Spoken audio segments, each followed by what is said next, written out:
What's up, summoners? King Blair here. Today we're going to be doing a showcase with one of the new 3 stars, Camilla, who honestly looks amazing and actually played pretty good, right? She actually did a lot. So we're going to be taking her along with Cermia into Guild Wars and into Arena for some fun dual attack action.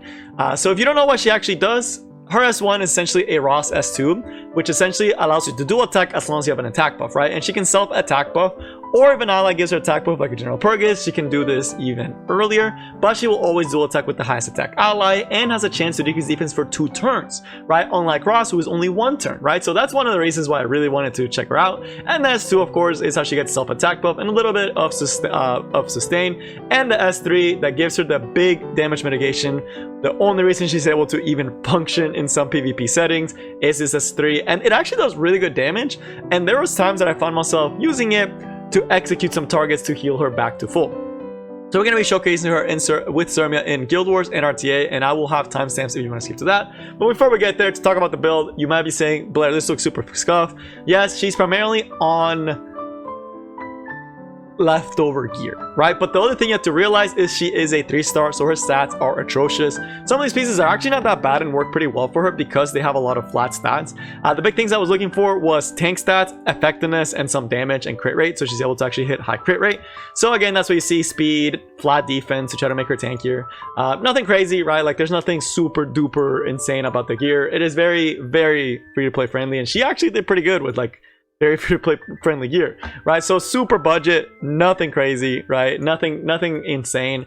The big things though that I would say, the attack stats are honestly more than enough. She actually was doing really good damage with this S3. I was pleasantly surprised with how much it actually did. So she doesn't really need a lot more offensive stats. The one thing I did feel, and you'll see it in the clips, is the defensive stats. You really do want her at like 1200 HP. You want her as tanky as possible. And the speed, of course, anything that's like higher, better, but as long as it gets the job done, that's what you really wanted. Or slower than your attack buffer. That also helps if you want to not have to do the S2 and just go straight for doing S1s. That also does work pretty well. Right, so that's going to be the Camille. And as far as the Cermia that I use, because Cermia is waifu, I did put a lot of really good gear because I'm trying something new on RB, but this is the Cermia I did use. She's pretty well, and yeah, it's a lot of investing, right? It's a lot of imprints. So she's a pretty pimped out Cermia. She does have the barrier one, but she does her job pretty well, especially for Guild Wars. I am pretty happy actually with how well she does in Guild Wars and even in Arena, right? Something for fun. But yeah, that is going to be both the units. One thing before we do start, if you do like the video and want to see more showcases like this, make sure you like, subscribe, and join the Discord server. Link down in the description. But yeah, now to a summary, and then of course to the Guild War and the Arena fights. But last things, as an overall overview on Camilla, she is quite fun. She actually does function. So if you're like not really building any other units and you don't have much Malagora, she's actually a pretty good unit to build, right? Because she actually is pretty fun, right? So I don't recommend her for something like RTA because her stats are so atrocious just because she's a 3-star, although she does have a nice little speed imprint that you could potentially use for your team in the future. But again, kind of low stats. Gonna be really hard to get a good draft with her without her just getting deleted by the meta right now. So, but in Arena and Guild Wars, she actually does pretty good, right? She's pretty fun, and I actually see a lot of potential in PvE, although we're not gonna showcase it here. But enough introductions, let's get right into the video. Alright, so for the first Guild War, we have a hyper-aggressive team. We have a very defensive Guild Wars defense, which is why we decided to go with the Camilla and the Cermia. And essentially, what we are trying to do here is just one-shot the landing and then kill the rest of the team as fast as possible because we don't want to be here forever. Kind of a weird team, but again, Bazaar to reveal, Cermia to one-shot, and she does a pretty good job with that spiel build that we showed earlier on. Easily is able to kill. Sadly, we don't have an attack buffer, so we're going to have to let Camilla attack for herself. And you will see her not cut. I think she does end up cutting the last Rider Crawl, but I'm not sure if we do end up getting a decreased defense. So here I should have soul burn to get the guaranteed decreased defense, and we would have actually have killed here. So that was my mistake of not knowing how to use Camilla well, but a soul burn would have given 100% chance to land that decreased defense into a Cermia S1, so he would already be dead, right? So right now, that last Rider Crawl would not have gotten to go, and it would have looked so much cleaner for this video, but sadly we did end up messing up. But we did get to showcase the S3 damage. So you guys saw she's pretty scuffed, right? Not the greatest Camilla.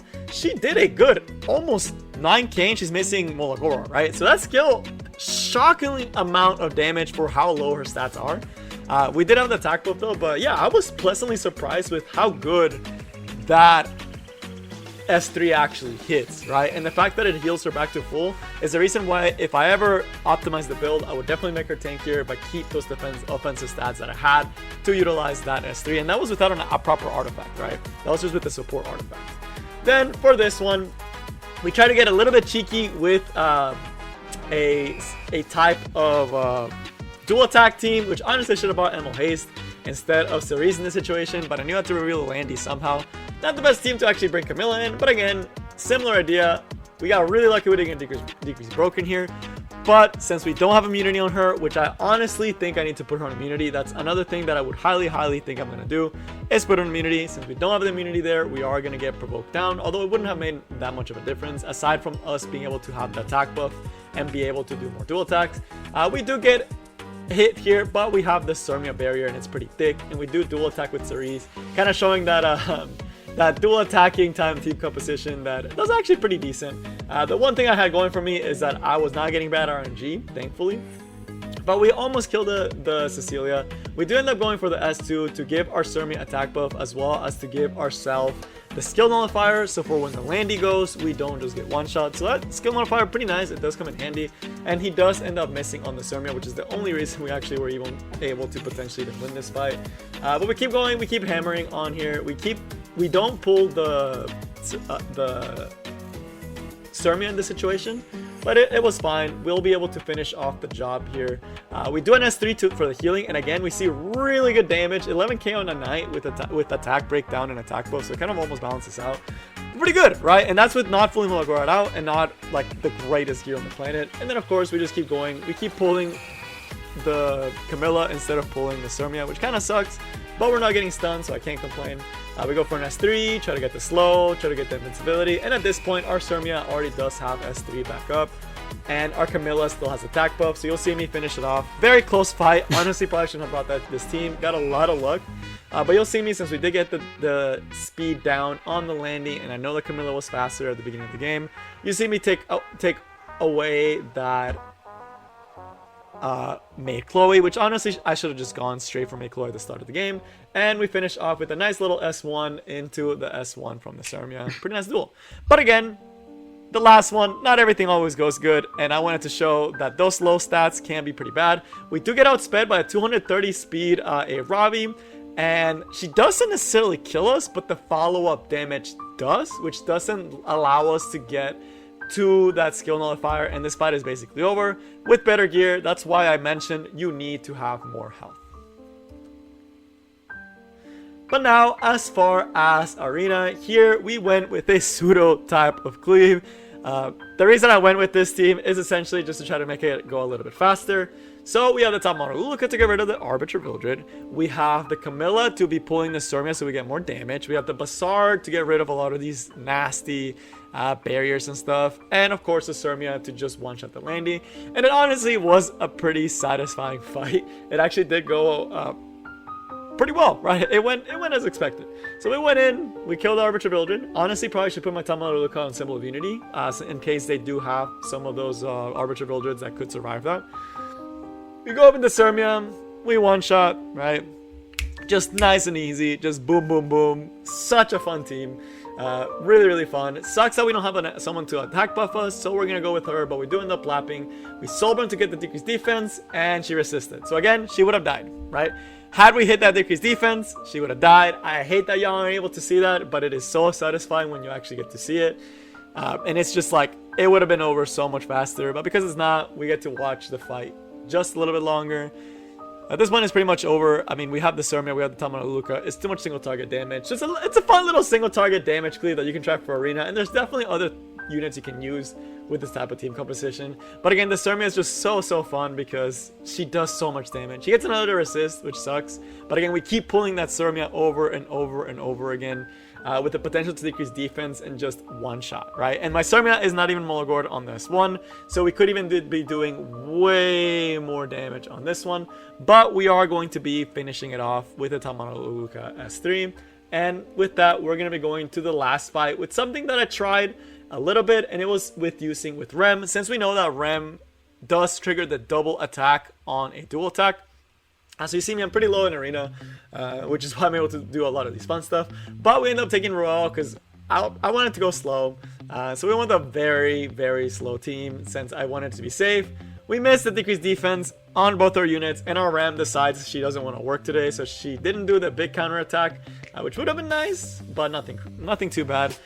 We heal the Camilla so that the Stennis starts going on the General Purgus or the Roel, and the Camilla can live a little bit longer to actually do her job properly.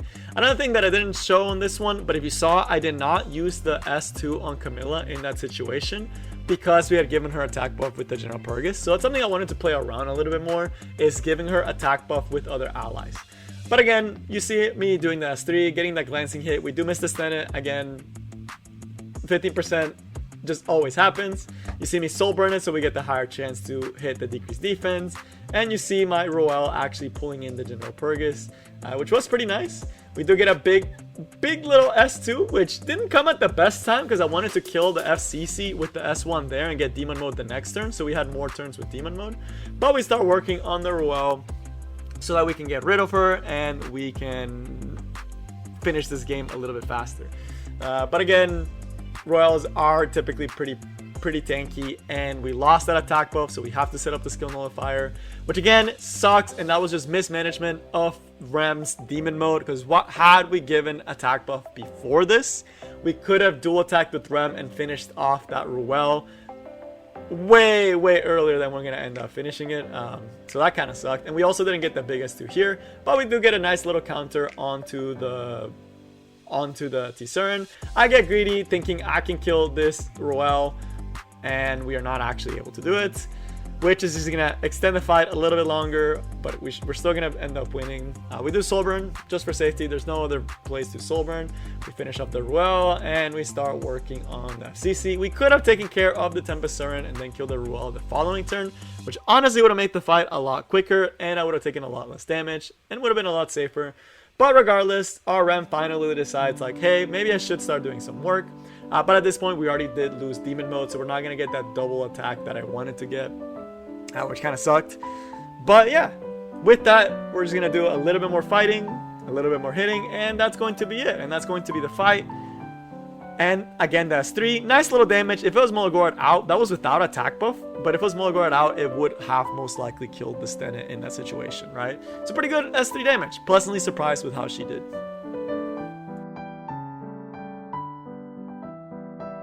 So that's all I have for you guys today. Hopefully you guys enjoyed the showcase on Camilla. Now I know I do have a lot of improvements to do on Camilla, but I actually am very happy with her. I actually don't regret 6-starring her at all. I actually think there's going to be some situations I will use her and I will gear her, especially for some PvE stages in the future, and also for Guild Wars, just to have fun, because at the end of the day, Epic 7 is all about having fun, and I definitely enjoyed using her. One thing I forgot to mention about the artifact earlier on, the reason I put this one on her is because I'm not trying to get her to be the DPS. She's more there as a support style unit, so having a little bit more defense for all allies and attack when you bring her in does help a lot, so you're not getting just absolutely just popped out of existence. But yeah, that's all I got, and I will see you next time. Peace.